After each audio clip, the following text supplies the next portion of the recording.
Oji Rose, and today we're going to be talking about part 2 of the Conviviality of Ivan Illich, starting with section 3. And this is in honor of a parallax course that is starting November 4th, 2023. And we've talked so far on the ways that we can think of Ivan Illich as encouraging us to unplan our lives, to not be based on hard structures and kind of ideas of how life is supposed to go that we force upon the world. He's concerned about dogmas. He talks about how Jesus always is trying to resist hard legal principles by which to say define the neighbor. And we talked also about how the movement from the oral tradition to the written word also structured the human mind to be, well, more structural, more model-based. And that's why today it seems like we need books like Against Method by Feyerabend. I can think about some of the other counter-enlightenment thinkers. But section 3 is going to talk about William Ong, who was a brilliant thinker in this realm of media philosophy like Marshall McLuhan. And William Ong makes this argument that's very interesting, which is that the scientific treatise or thinking scientifically really was not possible until the written word, because the written word trained us to think in accordance with treatise and kind of writing things out, premises, arguments. These are not ways that one speaks. You know, if you look at, say, the Iliad, there are certain, like the rosy fingers of dawn, there are certain phrases that are repeated to keep the beat, very much kind of like a hip-hop cipher sort of thing that is maintained. And these sort of structures that are in the writing or in the ideas being discussed are relative to the medium, which is oral. Well, in order to really design, say, the scientific treatise, there are some of those methodologies for memory that need to be left behind. And you can even get into, there's that one writing class at the University of Chicago where the guy talks about the reason, PhDs and professors write is because the thoughts are so complex, nuanced, and vast that you need writing to keep up. And so, William Ong really wants to kind of say that writing unleashed human creativity, the ability of the mind to innovate and to think creatively and so on and so forth. Now, we're not going to say that there's no innovative before writing, and you see the problem is writing, though, in giving us these abilities to think in this way also come with the tendency to create models that are dehumanizing. Which it's with every gain there's a negative, which brings to mind Neil Postman, and there's this nice line where Illich is talking about Mark Twain, where he says, "Thus Twain brings into focus the trap of literacy. There's a whole world in Huck Finn that is closed to those without literacy. They can't, for ironic example, read this marvelous work, The Adventures of Huckleberry Finn. And yet we must recognize a world rich with superstition and folklore, with adventure and beauty that remains closed to those who are too tightly chained to letters." And this, you could allude to the ivory tower professor problem, and what Twain is showing is how the world is rich with what Charles Taylor called enchantment before literacy, but as you gain literacy, the world can lose enchantment. So there's trade-offs here, which can be problematic, that we have to take quite seriously.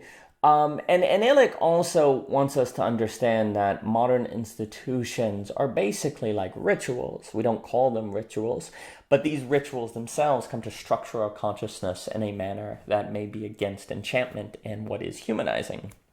He talks about modern institutions. He thinks about them in terms of rituals, noting how schooling was not seen as a technique whose effectiveness ought to be assessed, which meant for Illich it should be analyzed as a ritual, because only then did it become evident that the major effect of these institutions was to make people believe in the necessity and goodness of what they were supposed to achieve. So there's a certain ritual we go through in school that helps us understand, what it means to be successful and what not. And success gradually comes to align with someone who plans in a dehumanizing way that creates models that can tell you what's going to do. But you see, if humans need the mysterious and the unplanned to thrive, this means the modern rituals are working against what we need to, say, have meaning, if we want to allude to Vervaeke's work, to locate ourselves in the world. And I think of Ali's work as well at the Net, who I spoke with recently, a really great guy. The other thing, too, is reading does require interpretation. And now the paper is going to describe differences between Ivan Illich and postmodernism. And although I think because postmodernism is aware of these problems of stable states, that's why you have Derrida talking about difference, deconstructing terms, the play of the signifier, etc., so forth. But I think there are differences between Illich and Derrida that have to be examined in the same way that there are differences between Derrida and Hume, as discussed in Deconstructing Common Life, found in The Conflict of Mind. But the point we can talk about right now is the idea that words must be interpreted. And so reading requires working with uncertainty. But you see, the problem is that if you get trained in more and more kind of modeling stable states, you really, although you may know words have to be interpreted, you come to live in a manner that practically acts as if words are only read. And this can lead to, well, tyranny. I mean, Derrida kind of connects for Derrida, deconstruction is justice. And by making the inescapability of interpretation clear to us, it's supposed to open us up to the other.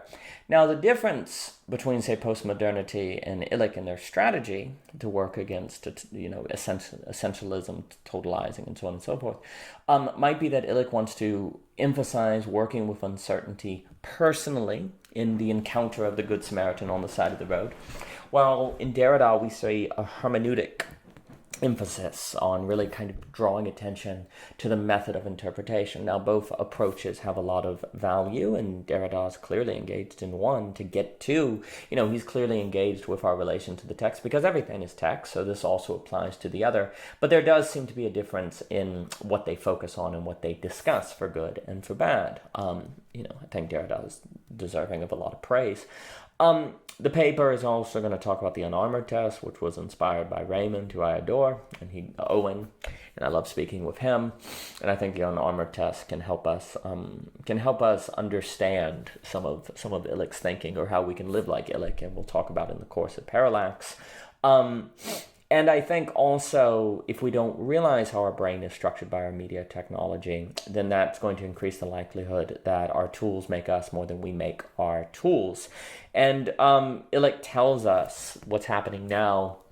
He asks us, if you should doubt that human creatures are now derived from information processes, or humanity constructed on the basis of a few abstract indices, you have only to think of the discourse of popular genetics, in which notional entities called genes calls this or that condition, or of risk analysis, in which human beings are asked to identify themselves with statistical figments, or of the mirage of other contemporary discourses, in which the imponderable probabilities are supposed to govern human decisions. So all of this just sorts of says that humans now are caused, that they are modeled, that they are probabilities you don't really create. And so then everything goes about creating institutions to cause human action in certain directions. Well, we're just cogs in a machine then. We've embraced the fact that our tools make us, and in fact everything is about having our tools nudge us in a way that we want to go in. Now, we can't escape the war of ontological design, as Daniel Frege talks about, but we really should notice